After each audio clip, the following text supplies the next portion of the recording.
Good afternoon and thanks for joining us for KVUE News at 5. I'm Mark Mullins. And I'm Quita Culpepper, and it's election day for primary runoffs here in the Lone Star State.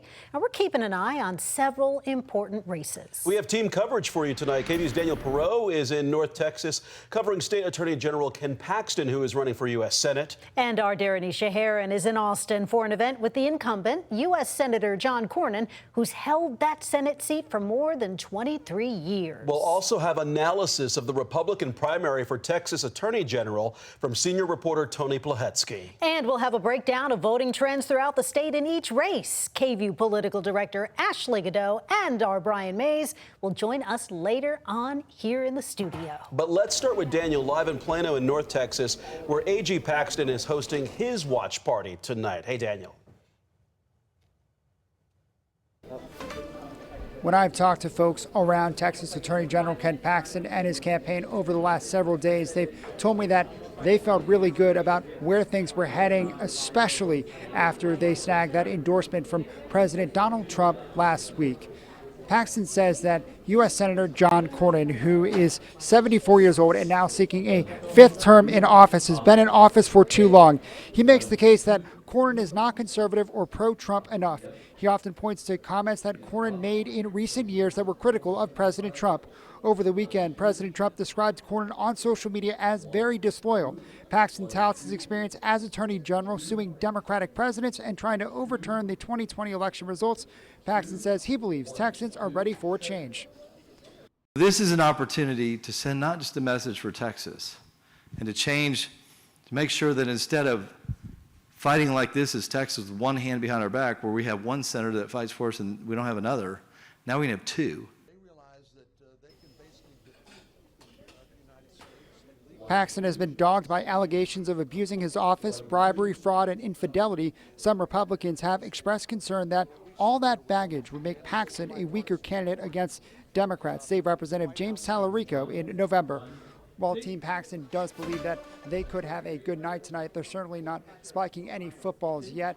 They acknowledge that Senator John Cornyn does still have a path to potential victory, even if it might be a little bit narrow. Historically speaking, when incumbents from either party have gotten themselves into a runoff, there's only a 6% survival rate.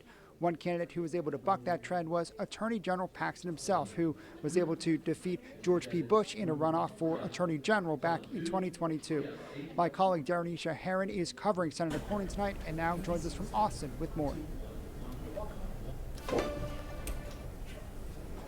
Daniel is not going to be very lively here tonight. Cornyn's campaign is not having a watch party, but we are expecting to hear from him later on tonight as those numbers start to roll in. Now, Cornyn has held this U.S. Senate seat since 2002.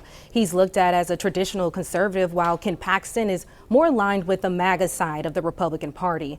We know Senator Cornyn missed out on that presidential endorsement, but in campaign ads, he continued to tout his closeness with the White House on key issues, saying he voted with President Donald Trump more than 99% of the time. Here's what Senator Cornyn had to say about the president's pick during an event that happened in San Antonio yesterday. Obviously, the president is entitled to make his pick, but I tell you, I've represented Texans a long time, and I know Texans are a pretty independent breed, and people will be making their own choices. There's been a lot of mudslinging in this race, and when it comes to the anti-Paxton attack ads, Cornyn's team says they will never quit telling the truth and warned Paxton that Judgment Day is coming. So again, we are not having a watch party here tonight, but we do expect to hear from Cornyn. And of course, when we do, we'll bring it to you live on our streaming app, KVUE Plus. Live in downtown Austin, I'm Darrenisha Heron, KVUE News. Darrenisha, thank you. Another race that we're keeping a close eye on tonight is the Republican primary for Texas Attorney General between State Senator Mays Middleton and Congressman Chip Roy. So let's bring in KVUE senior reporter Tony Plahetsky, who's keeping tabs on this particular race for us. Tony? And the lead up to this one has also been particularly bitter, with millions of dollars, tens of millions of dollars spent on this race between Mays Middleton and Chip Roy, both of whom are, of course, trying to succeed Ken Paxton, who, as we all know, is running for U.S. Senate. But the big question going into this race, much like the Senate race, is which of these two candidates has been more loyal to President Donald Trump? In the weeks of ads, Middleton has branded himself as MAGA Mays and argued that he is the candidate most aligned with the president.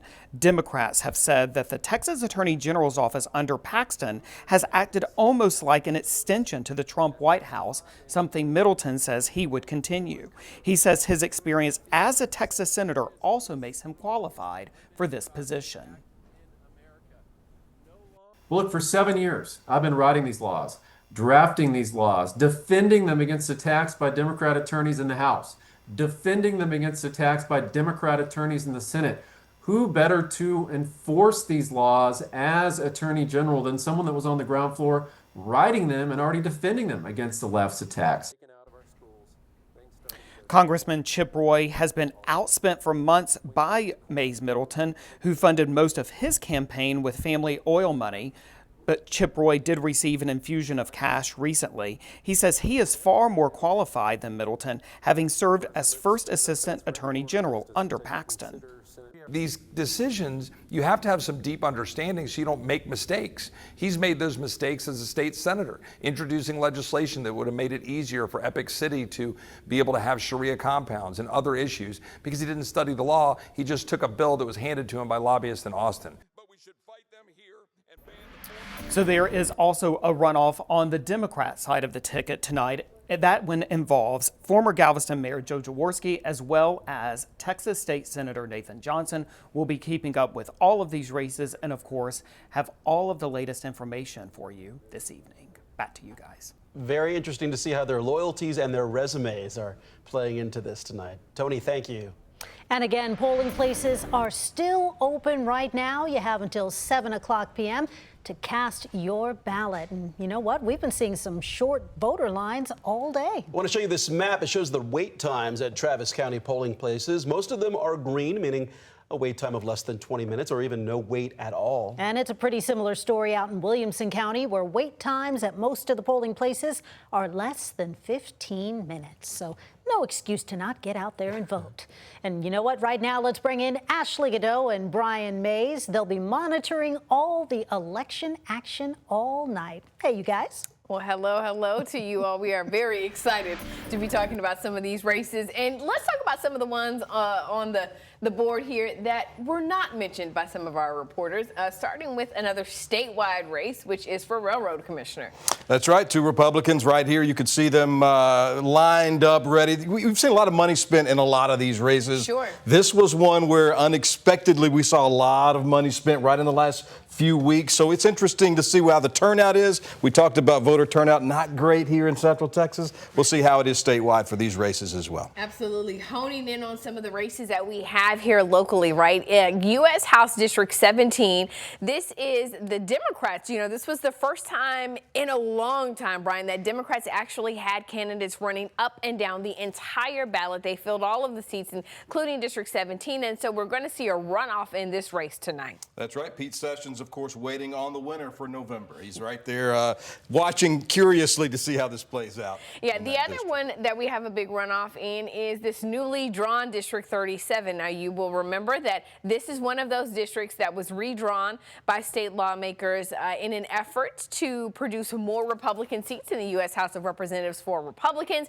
So Greg Casar is going to be the Democratic nominee for this, but we don't know who the Republican is going to be just yet. You see two names on the list. That's where we're going, 50-50 down the way here. And, of course, this is the reason Lloyd Doggett is no longer going to be in Congress. This district was kind of consolidated. Greg Casar waiting to face the winner in District 37. Yeah, and then last but not least, the big race on our board that we're watching relates to the State House of Representatives. As you know, State Representative Gina Hinojosa is now the Democratic nominee for governor, and that means her seat is open. Familiar name for Austinites, Kathy Tovo in the race here. So we'll, again, all these races as the vote comes in. The polls close at 7. We'll keep updating it all night long, both on the air and on our streaming app, KVUE Plus. It's going to be a fun night tonight. Indeed. You guys know when they give us the board, we're going to have fun tonight, okay? It's not hot yet, but it's going to be be getting hotter. By 7:05. Absolutely. Of course, after the polls close, you can join us on our streaming app, KVU Plus, for live results and analysis. That coverage is going to start at 8 p.m. tonight. We'll see you then.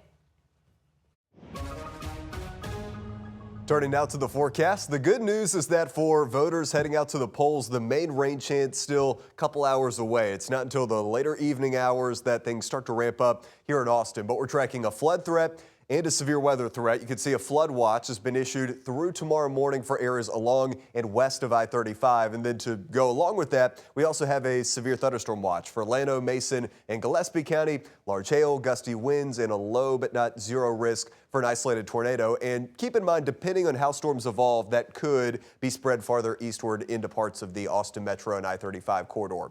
As of now, we've got absolutely nothing happening in town, but across the hill country, things are already getting busy. In fact, we've had several reports of hail already sent in with this severe storm now lifting north of Fredericksburg. Also, I think a hail core developing here to the west of the main line. Now, this looks like quarter to maybe even golf ball size hail at times. Keep an eye on this. Enchanted Rock, you're not yet in a severe thunderstorm warning, but this storm is tracking towards southern Llano County. And you can see how this is all coming together, where we've got a big batch of rain developing out west. This will spread eastward overnight. We'll time it out with the latest model data in just a few minutes.